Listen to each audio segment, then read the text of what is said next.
Today we're talking human trafficking. The conversation starts now, right here on Foster Life.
We have new microphones and lights and stuff today, and I'm yelling, and you don't have to yell anymore. And hopefully the sound is better for everybody at home who's watching. We listened to your comments, and we had many comments that we were getting a lot of just additional noise and stuff, and so we researched it, and we kind of did some stuff, and hopefully we look better and sound better. Well, I like it because I'm not having to deal with the microphone. Oh yeah. Right here. No one telling me there's a wire showing. Right. Right, yeah. We don't have wires showing, and we have what they call shotgun mics, and that makes it good. So what are you guys doing for the weekend? Anybody got big plans coming up? I'm going to set up a pool. A pool? Yeah, an above ground pool. It's only April. Hey, you got to do it at some point. Oh. So I'm Did gonna you do buy it a this pool? weekend. No, it was the girlfriend's family that brought the pool. Oh, okay. So, So I get to help put it up with her. Oh, good. And so what are you going to do this weekend? I'm kind of just hoping for some warmer weather than we're having right now. It's supposed to be in the 70s and 80s here in Missouri. Yeah. And so I'm thinking we'll probably go topless most of the weekend in the Jeep. That is. And We were hoping you were in the Jeep. yeah. I'm so old, I usually don't go topless in the Jeep. But my boys like to.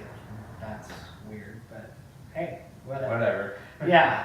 So today we're talking about a very sensitive topic. Today Courtney recently went to a workshop, was it? Mm-hmm. And they were talking about human trafficking. And so the cool thing about Courtney is she'll learn stuff in school and she'll learn stuff outside of here. And then she comes and kind of reports back to Tristan and I. And we go, oh! But when she started giving me some of the statistics, she immediately said, Rob, I really think we need to do a show on this. And I immediately agreed because I was very shocked by some of the things that, some of the statistics that you were telling me. So let's kind of start with the mega shocker, because I think that's will get people interested in this topic, human trafficking. So the first thing I learned that was really shocking me, which is why I wanted us to cover this topic, is that foster kids and foster children in general are at the most risk to be trafficked in our country. Mm-hmm. And I think it's a huge thing that we need to keep aware of so that we're not putting our kids in that kind of situation. Right. And so the statistic Courtney told me, and then I just was over at our attorney's office right before the show, and they kind of confirmed, is that around 68% of people that are involved in this trafficking either were in foster care or are in foster care. That's about right. And that's huge. Very. That's like almost 70%. That means that, just kind of flip that number around. Just maybe 30% Yeah, kids who 30 are involved in this situation. right. 30% that are not involved in foster care. Yeah, and there's more risk than you would think, even for children who aren't in foster care, Uh-huh. to be trafficked. I mean, the definition of human trafficking has just expanded over the last few years Uh-huh. to include things that you wouldn't necessarily think of. And so that's why it's so important to really talk about this and get the topic out there. Right. Well, at this point, almost every day you hear something about human trafficking Right. on the news and social media. It's really expanded its range nowadays. Yeah. And I'm quickly approaching 50. I know that a lot of you don't believe that, but I don't even know how this starts.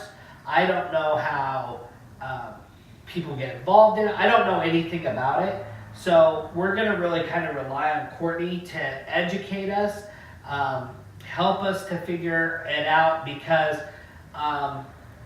if I had a kid that was involved in it or was at risk of being involved in it or anything, I would have no clue.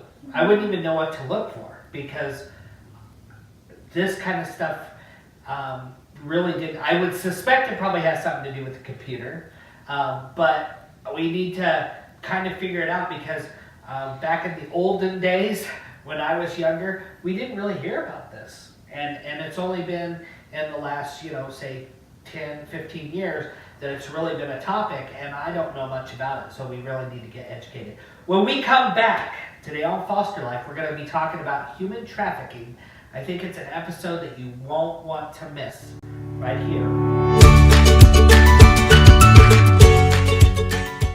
Foster TV is looking for 12 nonprofits in the United States that serve or work with foster and adoptive youth. Send us a short story or email about how you support the community. So send your story today.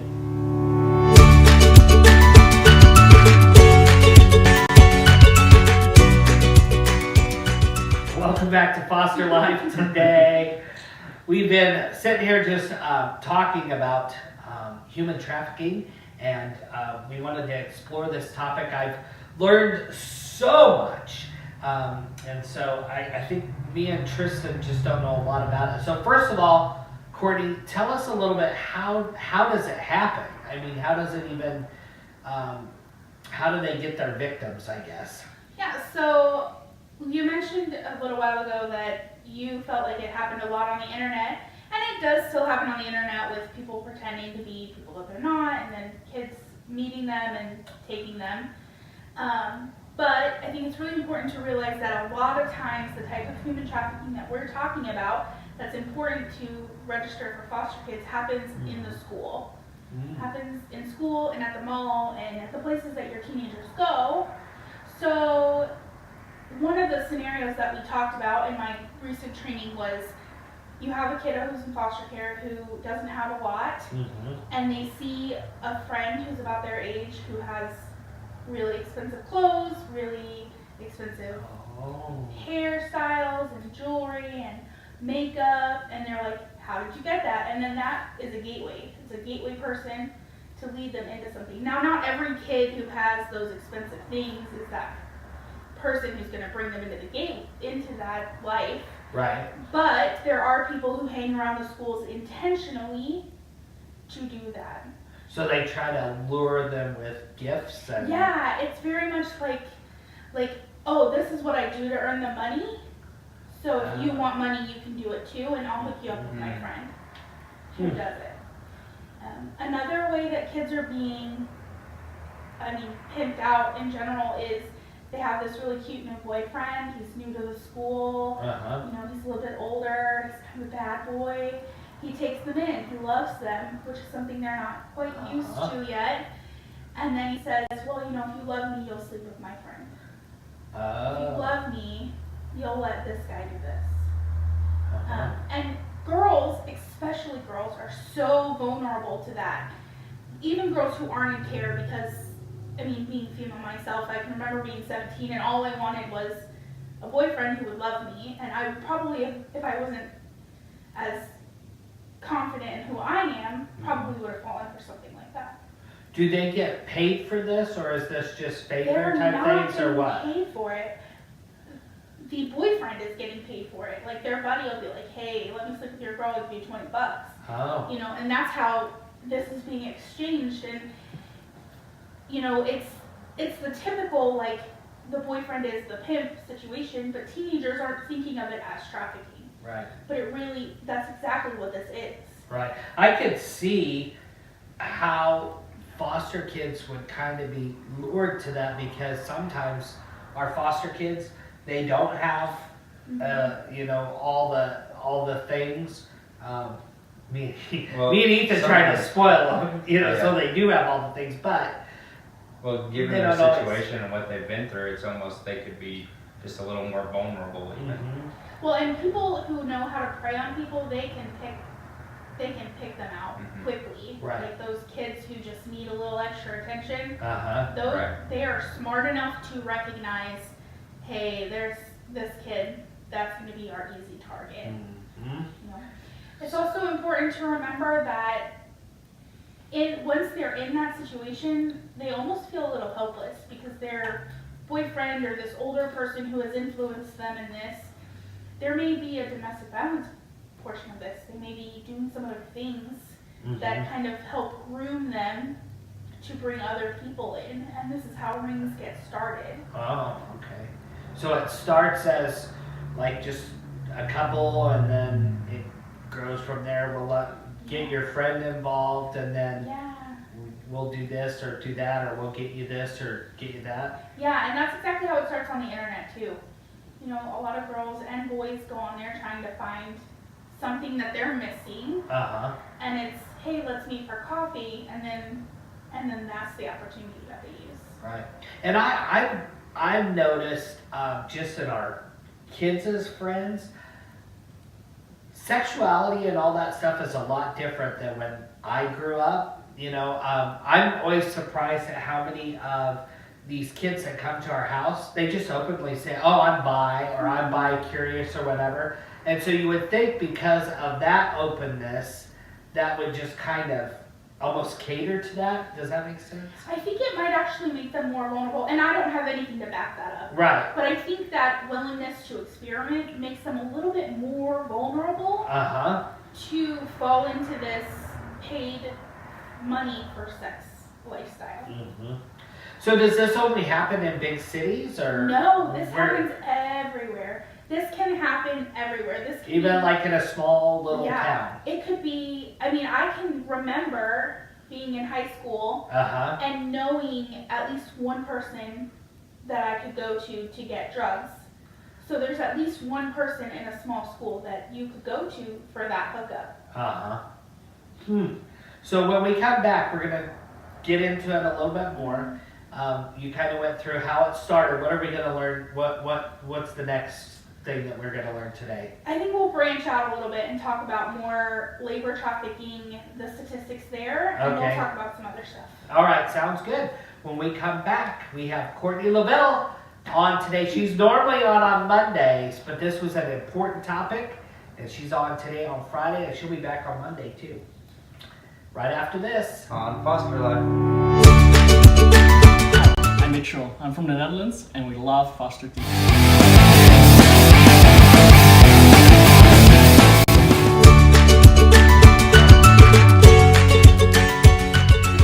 All right, we're back today on Foster Life. It's good. This is like the second show that we've had everybody back together, and it feels good. And it's nice to have you, even though this is, so how do I put this? This is a type subject, but very interesting because I know nothing about it. And it needs to be talked about. It's a subject that actually really needs to just be open. Because my mind is already going a million miles a minute. I'm thinking, how many times do I send my kids to the mall and I've got to tell them if somebody comes up to you and says, hey, do you like my shoes and stuff? Stay away. You know, because we do put our kids out there, and I think because I am older, I'm not aware of everything that's going on in the world and that type of stuff. So what other kind of trafficking is going on? So we also have to think about some, especially in regards to foster kids. Okay. A lot of kids, and this is going to be terrible to hear, But a lot of kids will come into your home and tell you like, oh yeah, my mom used to do drugs and she would sell me to this guy for drug money. Yeah. That's considered human trafficking. I mean, that is literally the definition of human trafficking. I had, and I didn't know that that's what it was, but I had some girls that I worked with, and that was one of their stories. They just did stuff, and the dad would basically let his buddies have his way with these sisters for different things. And I mean, to me, that was just so heartbreaking, and I saw the damage that it did to those girls, but I never thought of it in that sense as well. So sometimes parents will actually... Yeah, more often than you think. And these kids don't generally, we don't see a lot of these kids in care, but they do come into care. But sometimes immigrant families will come to our country and they have a lot of debt. They have coyotes that they have to pay back. And I know we're going to talk about immigration. What are coyotes? Issues. So those are people who are smuggling people across the border for a cost. Oh. They call them coyotes. Okay. So they have these coyotes that they have to pay back, and one of the ways that some of them have done that is by selling their children to other people to do manual labor, or even by themselves being put into a manual labor situation. And then it's, you're going to live in this apartment. It's a 2-bedroom apartment. You're going to live here. You're going to come and work for me on the farm. When they get to the apartment, there's 8 people living there. And then they get to the farm and it's all manual labor. Right. And they are given a paycheck, and now they have to pay rent out of that paycheck. And they have to pay for food out of that paycheck when they're only given maybe a small bowl of rice or ramen or something very, very small and insignificant in regards to the daily nutritional values. And they have to pay that, and they have to pay for electricity and water, and now all of this is compounded, and I only owe my coyote $200, but I'm never going to get it paid off. Right. You know, and there are stories out there about kids who don't go to school, you know, who've come to this country, right, but they are seen by neighbors, and so we know that they're here, but they're here because they've been sold to this person. No, I've heard more of a labor trafficking than I have more like a human trafficking. Yeah, labor trafficking is actually about 65 to 70% of what human trafficking really is. If we're really getting down to it, the part we really talk about though, I mean, the part that's really becoming an issue is the sex trafficking, because it's so intertwined now. Like, they can come here for labor trafficking, but they have this huge debt, so they're gonna be sold to do other things too. But it doesn't, for labor trafficking, it doesn't just have to be refugees or people that have come over here. It could be somebody who owes a debt to somebody else, and so they're it's usually letting them have their daughter. It's usually or like son a or debt whatever. type thing, It's money based, which, I mean, human trafficking in general is about a $10 billion a year industry, even more than drug running and I mean. So if you had a kid that came into your house, would you even know what to look for, or is it just really hard to kind of pinpoint it? It's really hard. It's really, really hard to pinpoint it. But if they're in your home, they've probably come into your home because if you hear about why they come into care, you can probably pinpoint down from there if it was human trafficking. And there's a great hotline number that you can call. If you suspect that there's some trafficking, you can call the hotline number and they'll walk you through what some of those things might be. Oh, okay.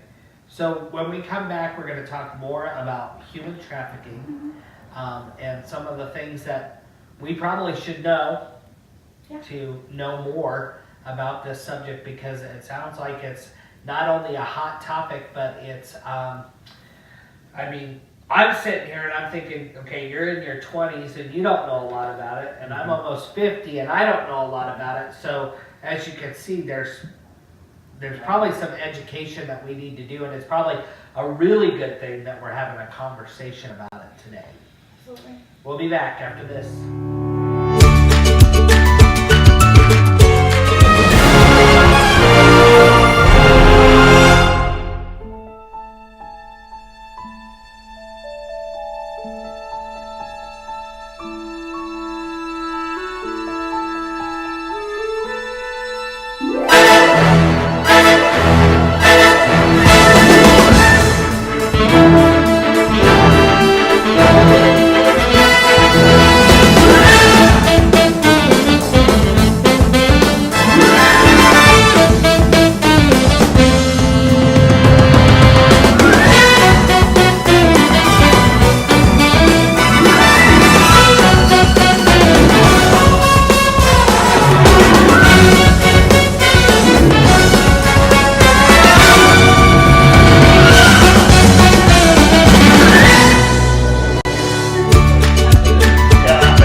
It's Friday, and I think we're all happy it's Friday, even though we're talking about a not so fun subject, and we are not laughing about trafficking at all. We're laughing at Tristan, actually. Usually are laughing about me, but hey, I'll laugh with you. That's right. About me. So you brought up some good points at the break that you had for Courtney. So what were you saying? Yeah, I was wondering basically what gender and what age range is the most vulnerable. So gender, boys, girls, it doesn't matter. They all have a role to play. They can all be trafficked in some way. Okay. So you're not, girls typically are a little bit more vulnerable than boys, but that's not to say that boys aren't trafficked. Ages is a little bit harder to pinpoint. Generally, it's somewhere between the age of 14 and 24 that you are that you're at the peak vulnerable time for somebody to be trafficked. For boys, it's a little bit younger, more like 10 to 20, somewhere in there, because that's when they're physically weaker and they're a little bit easier to maintain. Yeah. So this just crossed my mind. I mean, it literally just popped into my head. So I bet that some people are trafficked because of drug debts. Oh too. yeah, absolutely. I mean, we can't discount the fact that drugs are a huge issue in our country, and that we often end up with people who are trying to pay back their drug debt by prostitution. We can't discount that. I mean, a majority, when you look at mugshots over a last period of time of people who are arrested for prostitution, you can see a physical decline because they're using drugs. So this isn't just youth, it would be adults too? Yes, absolutely. Adults are not any less vulnerable because they're adults, but it's because of choices that are made that they're less vulnerable. So what's the difference between prostitution and trafficking when it comes to an adult? Or is it just basically the same thing? It's a really hard question to answer because in the times that we live, right? It's becoming more and more apparent that less and less prostitutes are willingly prostituting themselves. Oh, okay. They are more often being forced into that position. Okay. Now you see a decline in that in the state of Nevada. Right. Do you know why? Yeah, because it's legal. It's legal there. So you see less people be arrested, but that doesn't mean that they're willingly participating in such an act. Now children under the age of 18 are always considered trafficked 100% of the time if they're engaging in prostitution. 100%, because they are not legally old enough to consent to that physical act. Right. So that's what you really need to remember. Cool. But for adults, it's really about force and coercion. So if somebody is forcing them to be on that corner, to work a certain amount of johns at a time, to get a certain amount of money at a time, and is keeping them physically against their will. What are johns? That is the person who's buying the service from us. Oh, okay. They call them johns. Okay. But if they physically are not able to leave that situation, that would be considered a human trafficking issue. All right. So now does this take place just in like the Midwest area, or where is it more seen? Actually, you'll see it more along the coastal lines and around heavily trafficked highway routes. And this is for two reasons. One, highways and heavily trafficked areas have an easier exit to move people around, and in moving them around, they have less ability to get away. They are less likely to know where they are. I mean, the minute you cross a state border with somebody, it not only becomes a federal crime, but also they're less likely to know what's going on and where they're at and how to get home. Coastal areas, it's so quick and easy to get them on an international airport into an international area and traffic them out from there. When we come back, we're going to talk about some safeguards as we wrap up trafficking in America. I love music, and it seems like music affects you in so many ways. No matter if you have good times, bad times, or just cruising through life, music is a part of our society. If you're a musician and you've been influenced by foster care, adoption, or you have a story that ties you to foster care or adoption, we want to hear from you because I love music. I love music too, so send those fantastic stories to producers.fostertv@gmail.com.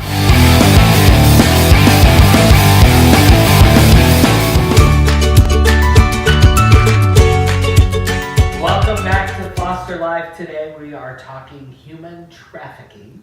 And so, is there any safeguards that as parents that we can kind of put in place with our kids, and is there a way to kind of check in with them, or Yeah. what are some things we can do? The number one way to prevent your children from being trafficked in any way is to communicate with them. Know their friends. Invite their friends over for dinner. Know what's in their closet. If you suddenly start seeing things that are out of the normal for what they would wear or what could be afforded in your home, you might have a problem. Unless, of course, they're like 20 and they have a job. I was gonna say, if they didn't have a job and you start seeing more and more clothes and you're not the one buying them, that's an obvious Yeah, absolutely. answer of That's what's a going really on. great sign that there's a problem somewhere. Yeah. If you know they're using drugs, we might want to look into how they're procuring those drugs. Definitely have safeguards on your internet so that you know what's going on. One of the best ways, and this sounds like a really weird thing, but a lot of people, especially kids in foster care, have to have this rule where you can only use the computer in a room where there's other people, so that you're not getting involved in things, because even watching pornography, a lot of those people are not engaging in that willingly. And so you've got another issue on your hands there. A lot of those people aren't even old enough to engage in such an act, so you're watching something that's not only increasing the use of human trafficking, but it's desensitizing you from being aware of what's going on. That makes sense. Yeah, we're kind of weird. Like, some of our high school kids, they have jobs, but we tell them when they go out buying stuff that we need to see all of the receipts. And we do that more for the fact that some of my kids have a past of sticky fingers, and so we want to make sure that everything's accounted for. Right. But that sounds like that's an okay thing to do, is ask for receipts. And then we are that family.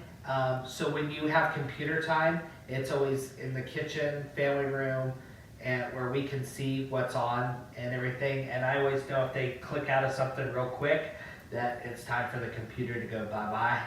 And I go and start looking and seeing what I can find and do. So that sounds like those are some good safeguards as well. Yeah, the other one would be if you have a teenage daughter and she's talking about this boyfriend who's older, get him in your home, learn about him, figure out, Google him. Like, do some kind of background check. It's not overbearing, it's not an invasion of privacy. These are children. We're trying to protect them. Even if it feels like we're violating some privacies, the important part is keeping them out of the hands of predators.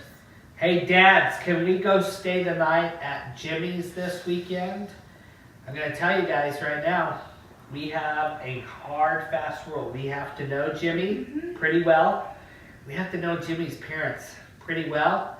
And we're going to have a conversation with Jimmy's parents before, and not as much for, again, this, because we didn't know much about trafficking until today. But I used to tell my parents I was going to go stay the night at somebody's house, and that's not necessarily where I was going. And so I know from my past that we need to check, and so we always do. And we're also kind of the family that I would say that we are more excited for kids to come stay at our house than for our kids to go stay somewhere else. And you know, the way I tell my kids is you can tell their parents that we're fingerprinted, we're FBI background checked, we're licensed, we're this, and so we would just rather their kids come and join us and be a part of our family. And we are really weird about where our kids go and where they kind of hang.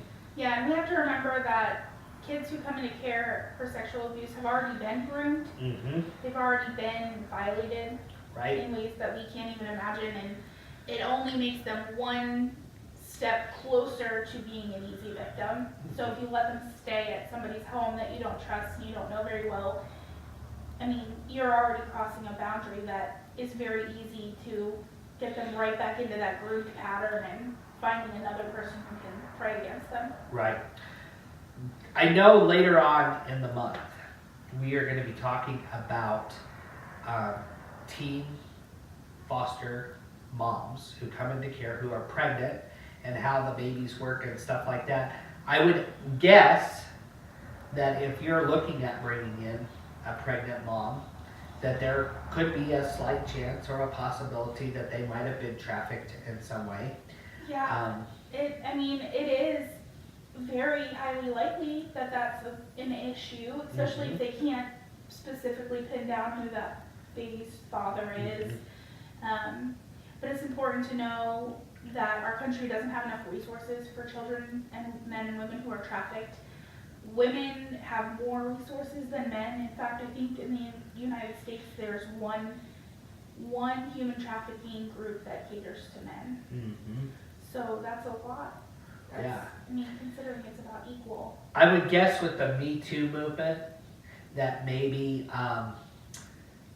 this is helping our people to use their voice and to tell about what's going on. And hopefully those types of movements can keep happening so that people will use their voice, because this sounds like a really serious thing, and it's kind of disturbing because I didn't know a lot about it. Just sitting here and talking with you and Courtney makes me realize some of the situations that I didn't even think trafficking would be involved is actually, I mean, it's right in front of our everyday lives and we're just not seeing it. Well, and you wouldn't necessarily think about it this way, but between the 5 of us in this room, including production crew, we're probably wearing at least 50% of our items are made by labor trafficked people. Oh, wow. So, Yeah, so that's a big, yeah. big concern. Coming up, May 11th, we will be in Branson. We're making up our day from when we had our winter weather, when we were supposed to do it. So we'll be there May 11th. That'll be at the Wildwood Mini Golf. We will have Branson entertainers there. Food. Bring your foster families there. Also, if you have a residential family, we want to welcome you to bring all the kids from your residential facility up to Branson and have a good day, and you stop by and be with us, and we would love to meet you and talk to you and get ideas. Send us your ideas online. A gentleman messaged me a couple weeks ago about guardianship, and he said that him and his wife were getting ready to do guardianship, and when they went to court, the judge says, "Now, do you understand guardianship completely?" And he was like, "No, not really." So our attorney is going to be on next week, and he's going to be talking about guardianship and making sure that we understand what that entails and what changes and what doesn't changes and what you're entitled to and not entitled to. So Nick will be with us for guardianship, and that's going to be a really good thing. Come see Tristan and I this summer. We're going to do 19 cities for our Foster Life Tour.